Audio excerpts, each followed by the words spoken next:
Hello, welcome back to Learn Economia. Today we are going to discuss the topic of factors affecting Tobin's Q ratio.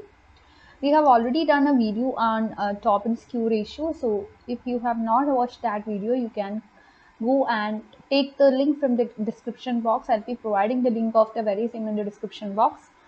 And after watching that, you can come to this session and watch it so that it will make you understand the topic very much better. With that, let's consider today's topic of discussion, the factors affecting Tobin's Q ratio. Let me just give you a very short explanation with respect to Tobin's Q ratio. This is all with respect to the way in which firms base their investment decision. So, whenever we go for investment, we are interested in something called profit.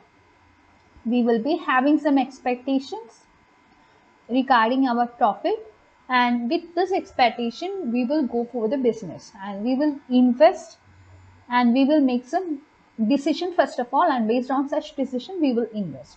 So all the investment decision that we take is actually based on something called the Q ratio.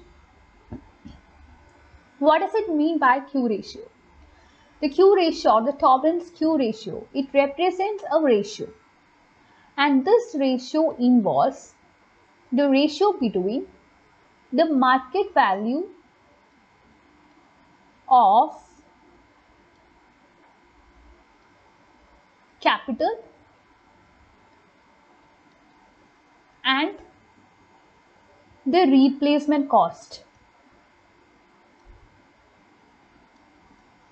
So you are just taking the ratio of these two important aspects, and based on this you will be able to make an investment decision.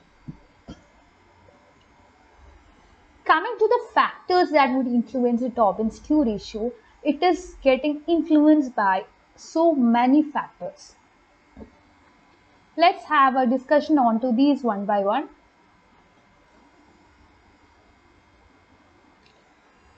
The first important aspect, as I was telling you, involve the market conditions. You have to study the market. You have to first of all understand the market. You have to see whether we are dealing with a bull market or a bear market, because these types of market will be having some differences. This will make you to think differently.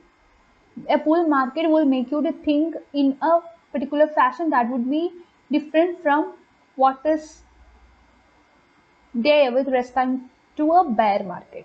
What happens in a bull market is that there would be something called high valuation, because you are completely optimistic. Bull means you are optimistic here. So that will make high valuations. You will be having something called high Q ratio. And when this involves, chances are very high for you to go for something called overvaluation. High valuation might lead you to go for overvaluation. So this is the case with a bull market. And what about a bear market? And this is something that can happen during a depression period. So people will be pessimistic.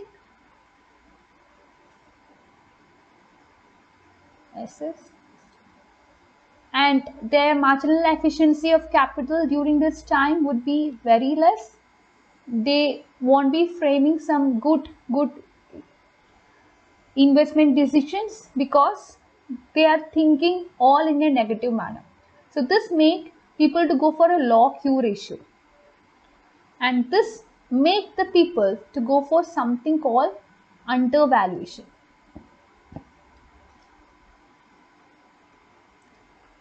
And with this you are going for some investment opportunities.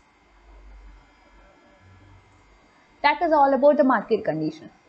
Then you have to consider the individual firm's characteristics, because every firm will be having its own unique character. Unique and novel feature. This should be identified. involves assessing your financial stability. It involves assessing your growth. It involves assessing the quality. It involves your access to capital market. It involves assessing your expectations. It involves assessing your current situation. So only with all these kinds of things, you can go for a Q ratio. Because this is very much important to get a good understanding with respect to reality. Then you have to consider the macroeconomic environment. The macroeconomic environment is also important. Now, here also certain variables that you have to consider, because you, in the context of macroeconomic environment, what you are doing is that you are considering the whole economy. When you considering the whole economy, you have to deal with something called the overall interest rate. You have to deal with the level of prices that is prevailing in the market. You call it the inflation situation in the economy. Then, how is GDP growing? What are the fiscal policies taken by the government? What are the monetary policies taken by the central bank? All these should be taken into consideration while going for the Q ratio, because the Q ratio gets affected by all these kinds of things. So be cautious regarding these. Again comes something called the time horizon, because you have to consider the difference between short term and long term.